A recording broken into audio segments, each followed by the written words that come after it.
Hello అండి, అందరికీ ఎలా ఉన్నారు? బాగున్నారా?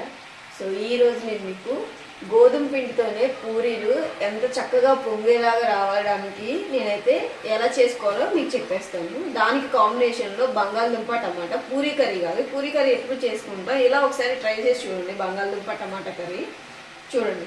గోధుమ పిండిని అయితే ఇంకా దీనిలో ఆయిల్ కానీ ఇంకేమీ నేనైతే యాడ్ చేయలేదు. మామూలుగా మనం చపాతీకి ఎలా అయితే కలిపి పెట్టుకుంటామో అలా కలిపేసి ఒక పక్కన పెట్టేశాను. ఒక 20 మినిట్స్ అలా మీరు పక్కకు పెట్టేసేయండి కలిపిన తర్వాత. సో అదే నానేలోపు ఇంకా నేను కర్రీకి అయితే ప్రిపేర్ చేసేస్తున్నా, బంగాళదుంప టమాటా కర్రీ.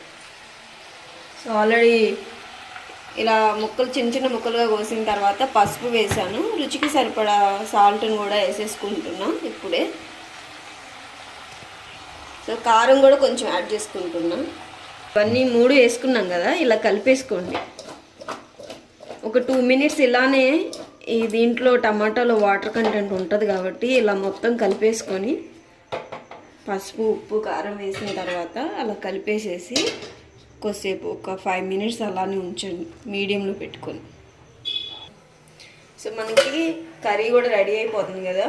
ఎప్పుడు పూరీ కర్రీ కాకుండా ఒకసారి ఇలా బంగాళదుంప టమాటా కాంబినేషన్లో పూరీ అయితే ఒకసారి ట్రై చేసి చూడండి, చాలా బాగుంటాయి. ఇప్పుడైతే నేను పూరీ పిండి అలా సపరేట్గా ఏం తీసుకోలేదు, గోధుమ పిండిని ఇలా కలిపేసి ఒక 1/2 అవర్ అలా నానబెట్టుకున్నాను అంతే. ఈ చిన్న చిన్నగా చేసేసుకోండి, ఇవే చక్కగా పొంగుతాయి. మనకి ఎలాంటివి ఇందులో ఆయిల్ కూడా యాడ్ చేయాల్సిన అవసరం లేదు. హెల్దీకి హెల్దీ, మంచిగా పూరీస్ కూడా మనం చేసేయచ్చు. ఇలా చిన్నవి చేసేసుకోండి, మరీ అంత పెద్దవి అవసరం లేదు, చపాతీ అంత పెద్దవి అవసరం లేదు. మనకి కూర ఒక 5 మినిట్స్ టమాటాలో ఉన్న వాటర్ కంటెంట్తోనే కొంచెం ఎగిరింది కదా, మనకి కనిపిస్తుంది కదా మీకు. ఇప్పుడు నేను కొంచెం వాటర్ యాడ్ చేస్తున్నాను, కొంచెం చాలు. కొంచెం గ్రేవీగా కావాలి అనుకున్న వాళ్ళు ఎక్కువ వేసుకోండి, మీడియంగా కావాలనుకున్న వాళ్ళు కొంచెం యాడ్ చేసుకోండి. సో ఇది ఇలానే ఉంచేసి ఇలా మూత పెట్టేస్తాం. సో ఇలా ఉడుకుతుంది కదా, ఇలా ఉడికేటప్పుడు అప్పటికప్పుడే ఫ్రెష్గా దంచి పెట్టుకున్న అల్లం చిన్నవే పేస్ట్ని కూడా ఇందులో వేసేసుకోండి. చాలా బాగుంటుంది మనకి పూరీలో కానీ చపాతీలో కానీ.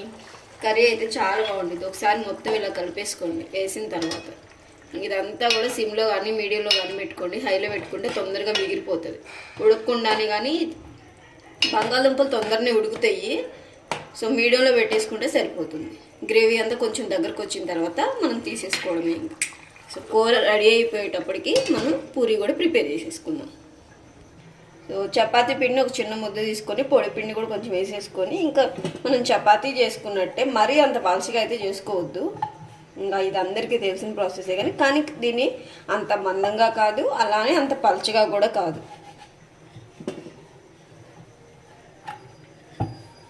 మీడియంగా ఇట్లా చేసుకోండి. పొడి పిండి అయితే ఫస్ట్ కానీ నేను కొంచెం వేసాను, ఇంకా అవసరం ఉంటే యాడ్ చేసేసుకోండి. పూరీనే బాగుంటుంది కదా, అందుకని చెప్పేసి నేను కొంచెం చిన్నగా చేసుకుంటున్నా. డెఫినెట్గా చపాతీ పిండితో ట్రై చేయని వాళ్ళైతే ట్రై చేయండి, చాలా బాగుంటాయి పూరీ అయితే చపాతీ పిండితో. మంచిగా చక్కగా పొంగుతాయి. ఒక 20 నిమిషాలన్నా మినిమం నానబెట్టేసుకోండి, అంటే పిండి కలిపిన తర్వాత. దీనికి మీరు ఆయిల్ ఏమీ యాడ్ చేయక్కర్లేదండి, చక్కగా వచ్చేస్తాయి. చూసారు కదా, ఇది ఇలా చేసేసుకోండి, ఇంత సరిపోతుంది. ఇంకా ఇలానే రిమైనింగ్ పిండిని అంతటిని కూడా మనం ప్రిపేర్ చేసుకుందాం. రిమైనింగ్ అన్నీ కూడా ఇలా చేసేసుకోండి. ఫస్ట్లో గోధుమ పిండికి పూరీ వస్తుందా రాదా అని చెప్పేసి అనుకుంటారు కదా, చక్కగా వస్తుందండి. గోధుమ పిండికి చక్కగా పొంగుతాయి.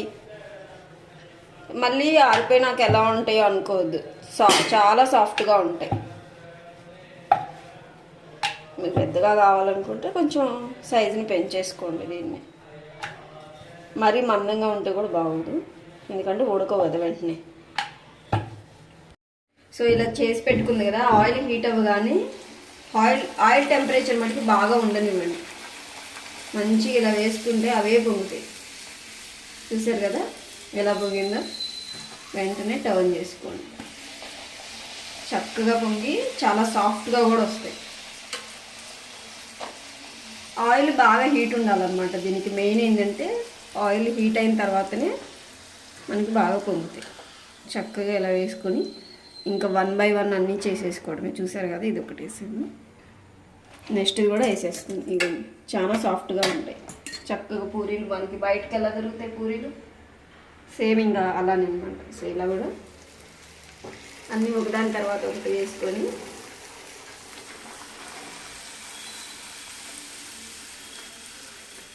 చూసారా ఎలా పొంగిందో,